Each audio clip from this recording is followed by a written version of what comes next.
Patnubay at gabay ng magulang ang kailangan. Maaaring may masiselang tema, lengguwahe, karahasan, sexual, horror o droga na hindi angkop sa mga bata.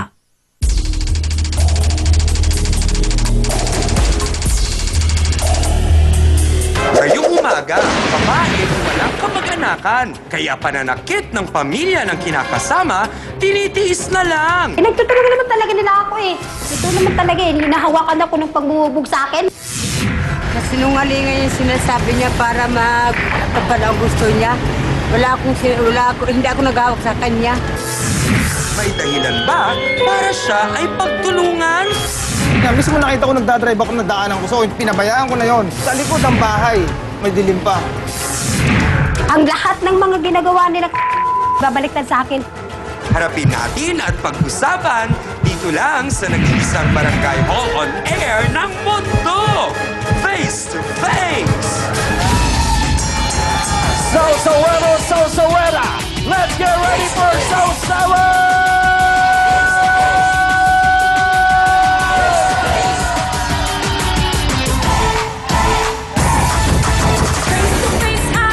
Harapan naman tayo mga kapatid! Happy morning!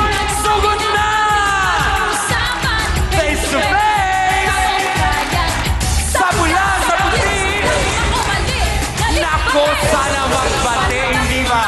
Wala na sanang labanan! Tara na, mag-usap tayo!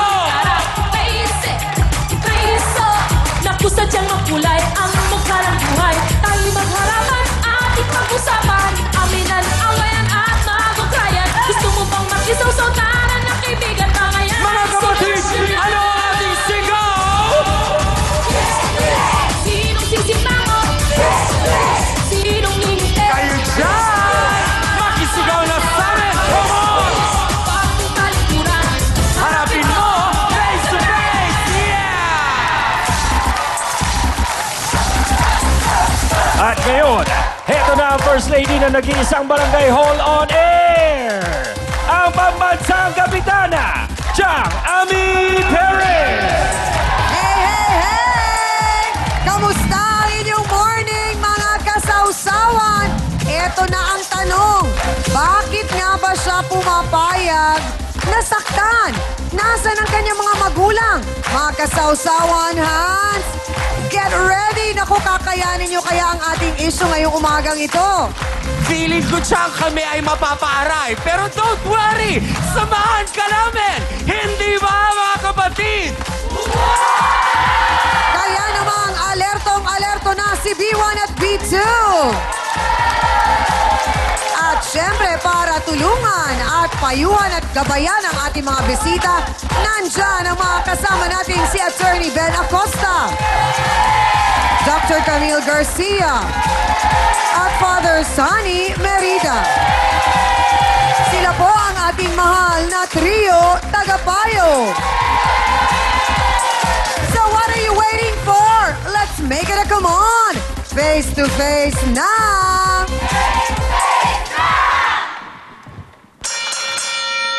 Siya na nga raw ang nadehado.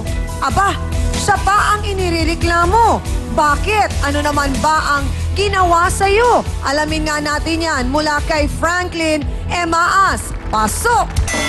Face to face! Face to face! Kuya Franklin, magandang umaga po sa inyo. Face to face! Bakit po naman nasabi ninyo na kayo ay dehado?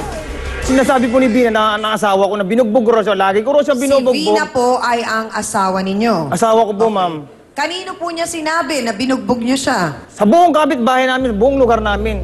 Binroadcast Pinamalita sila. niya. Pinamalita niya, ma'am. Kaya Oo. nga kami umabot sa ganito. Pero Pinarating diretsa niya pa ang rito. tanong, Kuya Franklin, binugbog niyo po ba? Once ko lang binugbog kasi hindi ko na kaya, ma'am. Inaamin ko. Inaamin ko. Okay, sige, alamin muna natin. Bakit po, anong dahilan at nagawa po ninyong pagbuhatan ng kamay? Dahil sa tagal ko ng pagtitimpi, hindi ko na kinaya nung time na yun, nung unang binugbog siya, hindi ko naman siya talaga ano. Unang sinasabi ko. binugbog niyo siya, so ibig sabihin may pumangalawa. Yung unang bugbog ko lang yun sa kanya, pero yung sinasabi niya, lagang binubugbog ko siya, hindi totoo yun. Okay, so bakit nga, anong dahilan, bakit niyo pong nagawa Sa harap ko mismo, mga magulang ko, hindi niya ginagalang. Pagtingin ko yung mga anak ko, andudungis. Okay. Tapos ngayon, nung papasundo ko sa nanay ko si Bina, ang sagot, dumating na ang demonyo. Sino Tama ba yun? nagsabi po nun? Si Bina, sasabihin niya kayo sa nanay ko, na pangalawang magulang niya na yun. Sinasabihan ang nanay ninyo. Yun, sinabi yun, dahil kasi nga antok na antok ako, ma'am, galing ako sa biyahe. Ilan po ang anak ninyo? 4 po, ma'am. 4. Anong mga edad? Isang siyam, isang 8, tsaka isang 6, tsaka 2. So, 9, 8, 6, at Tsaka saka 2. 2. So, ang sinasabi po ninyo, hindi niya naaalagaan, hindi niya naaasikaso. Yun ang totoo, ma'am. Okay. So, ano nga po ang dahilan, bakit po nagawa ninyong saktan? Ito ang pinaka hindi ko na natiis, ma'am. Oo. Nakuha niya pa akong lokohin na yung lalaki na si Dante. Paano po ninyo napatunayan na may lalaki?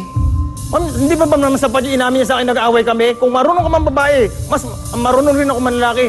May sinabing ganon. Yung inamin niya sa akin, harap-harapan. So, inamin? Inamin niya sa akin, ma'am. Yan, Oo. hindi ko gusto sa ugali na napakasinungaling kay Pilipiti Conte.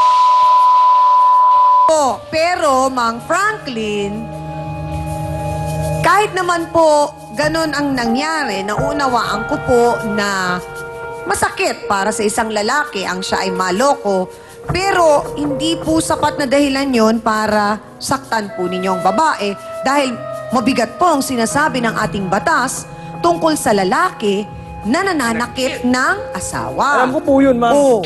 Pero Di ba masuk- kayo napaisip noon? Wala na ako sa sarili na masukdulan na eh. Paano nga po ninyo napatunayan na lalaki yon dahil inamin lang? Inamin na sa akin, O baka harap-harapan. naman po inamin lang para tumigil kayo sa Hindi rin, pananakit. ma'am. Mismo.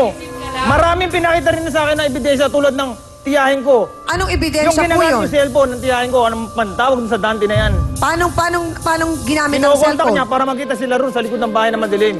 Oo. Oh. Yan, matutunayan yan tiyahin Okay. ko. So saan ka na umuwi ngayon? Doon nga sa Pasig, kay Joan. Sino si Joan? Yun nga, yung inaamin ko, hindi ako nagsisinungaling sa harap na maraming tao dito, inaamin ko. Meron akong babae. Pagkagawa niya rin yun. Darating ako. Aha. Darating ako. Galing ako sa magbabaneho. Pag uwi ko sa bahay, Nagmamaneho po kayo ng ano? ng biyaheng Pasig. Okay. Magpasayron jeep. Oo. Ngayon, pagdating ko na umaga, may dala na akong pagkain. Ako pa ba ang niluluto na imbis na itutulog ko na lang? Bakit hindi Asan siya siya? ngayon? Bago pa lang kayo, hindi na talaga siya nagluluto? Noong time na matuto siya magbisyo. Kaya tinawag ko, bisyo? magsugal. Nako! Pero hindi ho ba parang nadagdagan ang problema ninyo dahil balita ko, based on research, ay itong si Joanna na sinasabi niyong inuuwian nyo, kakapanganak lang. Aaminin ko yan. Aminin mo na Totoo naman. yan, ma'am. Inaamin ko yan, Aminin ma'am. naman niya. Okay. So, di kaya mo sinabing may lalaki si Vina, para lang mapagtakpan na meron kang babae. Hindi totoo yan, ma'am. Paano mo nga napatunayan na sila nung Dante? Mismo nga yung ano nga, ito sinabi niya sa akin. Kung ikaw, kaya mo mambabae, may ano rin ako. May O lalaki kaya rin nga, ako. so ang lumalabas na una kayong mambabae, kaya siya ng lalaki. Dahil sa hindi niya magampanan ang tunay niyang pagkababae bilang asawa ko.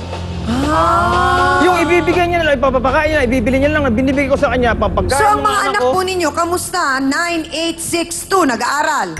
Ma'am, walang nag-aaral sa mga anak ko. Bakit po? Yung isang anak ko, parang special child siya, Opo. panganay ko.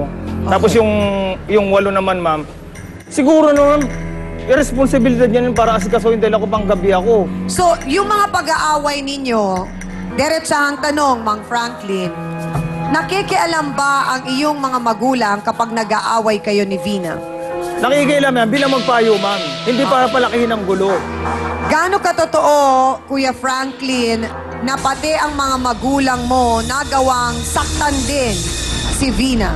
Hindi siya sinasaktan, ma'am. Inaawat lang ako sobrang galit Mga ko. kasausawan, alamin nga natin kung may lalaki nga ba na sinasabi itong si Vina at kung ano ang alam niya sa mga pangyayari sa buhay ni na Franklin at Vina. Narito po si Aling Nieves Misagad. Pasok!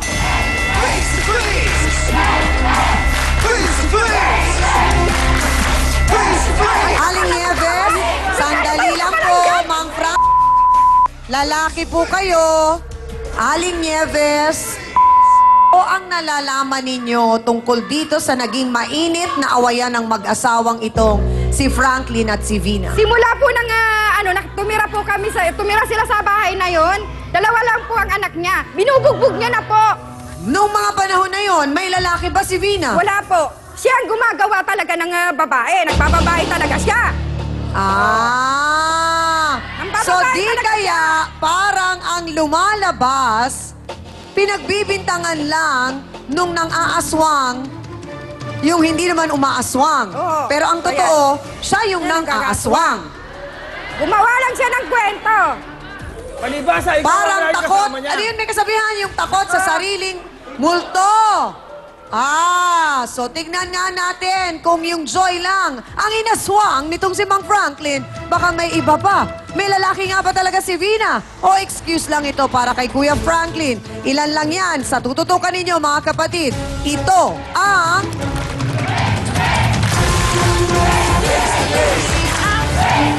Totoo po ba, Aling Nieves, na duguan si Ate Vina? Oo, kasi pasa-pasa po ang mukha nun eh. Okay. Eh, Pero nakita po ninyo na parang sumusuka ng dugo? Opo. Pagtalikuran